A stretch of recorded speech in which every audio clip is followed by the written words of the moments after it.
ગેસની અછત નથી દોસ્તો, ગેસ તો ભરપૂર છે. માત્ર સેન્ટ્રલ યુનિવર્સિટી ઓફ ગુજરાતને ગેસ મળતો નથી લાગતો. કદાચ યુનિવર્સિટીને ગેસ ન મળતો હોય ત્યારે કેમ મળે તેની તેને કદાચ ખબર ન હોય, બાકી આવું ન થાય. ગજબની એક નોટિસ છે સેન્ટ્રલ યુનિવર્સિટી ઓફ ગુજરાતની, અને નોટિસ ચાળી ખાય છે કે સરળતાથી ગેસ મળતો નથી. ભલે સરકાર ગમે તે કહેતી હોય, યુનિવર્સિટી એવું કહે છે.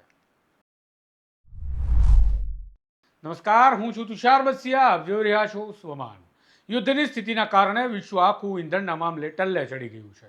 ઈંધણની સ્થિરતા નથી રહી, તેના કારણે ભારતમાં પણ ચિંતા વ્યક્ત થઈ રહી છે કે ગેસ, પેટ્રોલ કે ડીઝલની અછત તો નથી થવા દઈ રહી ને. પરંતુ સરકાર વારંવાર આશ્વાસન આપી રહી છે કે ભારતમાં કોઈ ચિંતા નથી.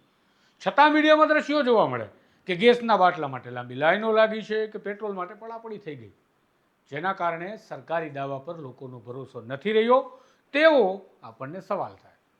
પરંતુ આપણે સરકારના ગેસની અછત નથી તેવા દાવાને માની પણ લઈએ તો સેન્ટ્રલ યુનિવર્સિટી ઓફ ગુજરાતની નોટિસ આપણને સરકારી દાવા પર ભરોસો કરવા દેતી નથી. કેમ? કારણ કે વડોદરાના કુંઠેલા સ્થિત સેન્ટ્રલ યુનિવર્સિટી ઓફ ગુજરાતે નોટિસ કરી વિદ્યાર્થીઓને જણાવ્યું છે કે હાલની જીઓપોલિટિકલ સ્થિતિના કારણે ગેસ સપ્લાયમાં બધે જ શોર્ટેજ ચાલી રહી છે, અછત. યુનિવર્સિટી પૂરા પ્રયાસ કરી રહી છે કે રેગ્યુલર જરૂરિયાતનો ગેસનો જથ્થો વહેલી તકે યુનિવર્સિટીના રસોડાને મળી રહે. પરંતુ ત્યાં સુધી યુનિવર્સિટીનું રસોડું ઓલ્ટરનેટિવ એટલે કે વૈકલ્પિક રસોઈની વ્યવસ્થા કરી રહ્યું છે, જેથી મેસમાં ભોજનની સ્થિતિ વ્યવસ્થિત રીતે ચાલતી રહે. વૈકલ્પિક એટલે લાકડાના ચૂલા કરશે કે પછી શું કરશે યુનિવર્સિટી, એ તો યુનિવર્સિટીને ખબર. પણ આ સ્થિતિમાં સવાલ એ જરૂર થાય કે ખરેખર ગેસની અછત નથી તો સરકારની જ યુનિવર્સિટીને કેમ અછતની વાત કરી વૈકલ્પિક રસોઈની વ્યવસ્થા કરવા માટે મજબૂરી આવી હશે. આ મામલે કોંગ્રેસના પ્રવક્તા પાર્થિવરાજસિંહ કઠવાડિયાએ પણ પ્રતિક્રિયા આપી અને સરકારને રજૂઆત કરી છે. હાલની જીઓપોલિટિકલ યુદ્ધની પરિસ્થિતિમાં વારંવાર એલપીજી ગેસના સંકટની વાતો સમાચારના માધ્યમોથી સામે આવી અને વારંવાર સરકાર દ્વારા નિવેદન આપવામાં આવ્યા કે એલપીજી ગેસની કોઈ અછત નથી, બધાને પૂરતો ગેસ મળે છે. ત્યારે કેન્દ્રની સંસ્થાન સેન્ટ્રલ યુનિવર્સિટી ઓફ ગુજરાત પોતે પોતાના વિદ્યાર્થીઓને ઈમેલ દ્વારા, કહી શકાય કે એમનું જે મેસ કમિટી છે તેના દ્વારા 350થી વધારે વિદ્યાર્થીઓ તે હોસ્ટેલમાં અને તે કેમ્પસમાં ભણે છે, જે લોકો મેસમાં જમવા જાય છે, તેમને ઈમેલ દ્વારા માહિતી આપવામાં આવી કે એલપીજીનો સંકટ છે અને એલપીજીના સંકટના લીધે અમે પ્રયત્ન કરી રહ્યા છીએ કે એલપીજી સમયસર મળી રહે.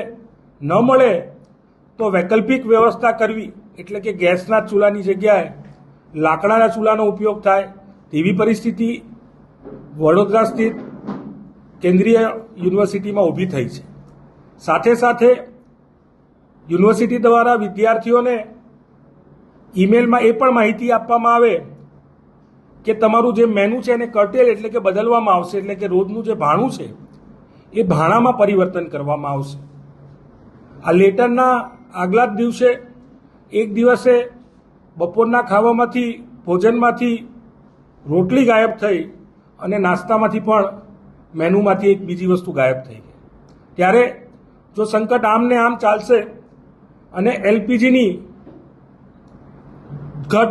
એલપીજીનું સંકટ વધતું જશે તો આવનારા સમયમાં જે સરકારે જવાબદારી લીધી હતી, સરકારે કીધું હતું કે પહેલા પ્રેફરન્સ અમે હોસ્ટેલ અને હોસ્પિટલ્સને આપશું, ત્યારે આ વિદ્યાર્થીઓને જ્યારે ગેસનો સંકટનો સામનો કરવો પડે છે ત્યારે સરકારને વિનંતી કરીએ છીએ કે ગુજરાત રાજ્યના એક પણ હોસ્ટેલમાં ગેસની અછત ના થાય અને વિદ્યાર્થીઓના ભોજનમાં કોઈ ફેરફાર ના કરવો પડે, એમને કોઈ તકલીફનો સામનો ના કરવો પડે, તેમાં તાકીદે પગલાં લે.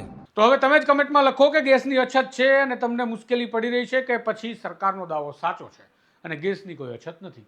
આ અહેવાલ પસંદ આવ્યો હોય તો ચેનલને સબસ્ક્રાઇબ કરવાનું ભૂલતા નહીં. નમસ્કાર.